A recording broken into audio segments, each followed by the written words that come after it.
Welcome back to the channel. Today, we're diving into a topic that affects every single one of us: negative thinking. It's like a cloud that sometimes just won't lift, leaving us feeling anxious, overwhelmed, or even defeated. But what if I told you that more than 2,000 years ago, a Stoic philosopher and Roman emperor named Marcus Aurelius left us a treasure trove of wisdom on how to conquer these dark thoughts? In his reflections, the Meditations, Marcus shared insights that help us understand and eliminate negative thinking. It's a practice he didn't just preach, he lived it, using Stoic philosophy to guide him through the pressures of ruling the Roman Empire and the challenges in his personal life. Today, we're going to explore how his lessons can help us kill negative thinking and reclaim our minds. Let's begin. Number 1. Understanding the root of negative thinking.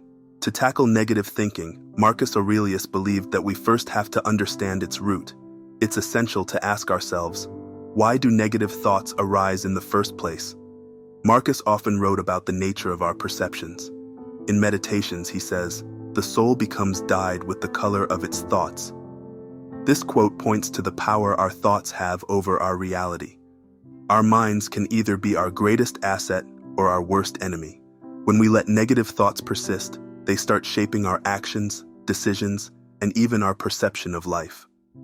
A key concept in Stoicism is that our thoughts are largely shaped by our judgments about things, not the things themselves. Marcus Aurelius reminds us, if you are distressed by anything external, the pain is not due to the thing itself, but to your estimate of it, and this you have the power to revoke at any moment. Negative thinking often arises from interpreting events through a lens of fear, insecurity, or doubt. For example, a small mistake at work could lead us down a rabbit hole of thoughts, convincing us we're failures. But Marcus's advice here is revolutionary. It isn't the event, but our judgment of it, that makes us suffer. Once we understand that, we can start to separate ourselves from these thoughts. Number 2.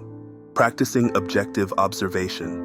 Marcus Aurelius offers a technique known in Stoicism as the view from above. This exercise is about mentally stepping back and viewing our lives from a greater perspective. Imagine you're looking down on your own life, or even humanity as a whole, from a bird's eye view.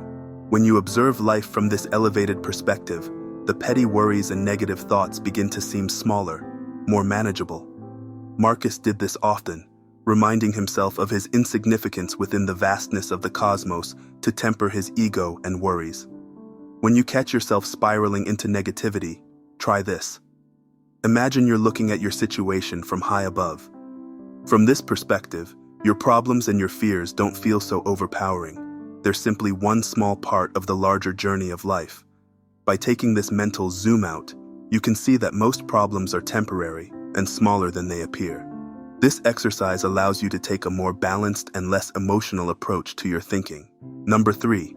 Distinguishing what you can control.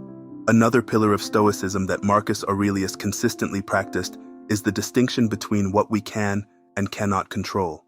This is one of the most powerful methods for silencing negative thinking. Marcus writes, "You have power over your mind, not outside events. Realize this, and you will find strength." This means that while we can't always change our external circumstances, we can choose how we respond to them. Let's put this into practice. Say you're worried about an upcoming event.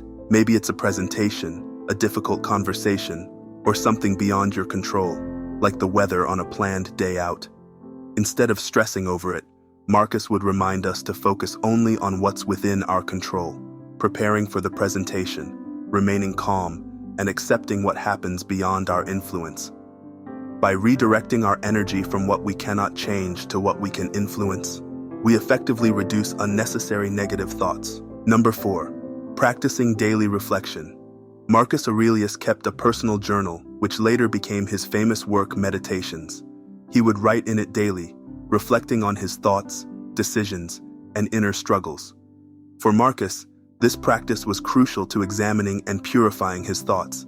This type of daily reflection can be transformative for combating negative thinking. It allows us to bring our thoughts into the open, identify patterns, and confront any recurring negativity. In today's terms, this could mean setting aside a few minutes each night to write about any troubling thoughts you had that day. The act of writing brings clarity and can help you recognize irrational or harmful thought patterns. By practicing daily reflection, we gain a deeper understanding of our inner lives. Instead of letting negative thoughts drift through our minds, we examine and address them head-on. Number 5. Cultivating gratitude and acceptance. A recurring theme in meditations is gratitude and acceptance. Marcus encourages us to accept life's events as they come, without resentment or complaint. Stoicism teaches us that while we can wish for things to be different, it's more helpful to focus on making the most of the present situation. In Meditations, Marcus writes, "Do not let the future disturb you. You will meet it, if you have to, with the same weapons of reason, which today arm you against the present." By focusing on the present, he encourages us to stop overthinking what's to come, and instead live fully in the current moment. In moments when you feel negativity creeping in, practice gratitude. Remind yourself of what you have, not what you lack. This shifts your focus from a place of wanting and dissatisfaction to a place of fulfillment and contentment. The more we cultivate gratitude, the more resilient we become against negative thinking. Number 6. Final thoughts and daily practice. To kill negative thinking, Marcus Aurelius offers us a blueprint. Understand the root of our judgments, adopt the view from above, focus on what we can control, practice daily reflection, and cultivate gratitude. Let's look at how to put these practices into action daily. Begin your day by reminding yourself of what's within your control. During the day, practice viewing situations from a larger perspective. In the evening, reflect on any negative thoughts that emerged, questioning them as Marcus did in his journal. The journey to conquering negative thinking isn't an overnight fix, and Marcus Aurelius himself wrestled with his thoughts every day. But by consistently applying these Stoic principles, you can train your mind to embrace a healthier, clearer way of thinking. Thank you for watching. Remember, the path to self-mastery is ongoing, but with the guidance of thinkers like Marcus Aurelius, each step becomes a little clearer. If you found this video helpful, don't forget to subscribe, like, and let us know in the comments how you're using Stoic principles in your life. Embrace the present, and, as Marcus would remind us, focus on what you can control. Until next time, stay strong and stay stoic.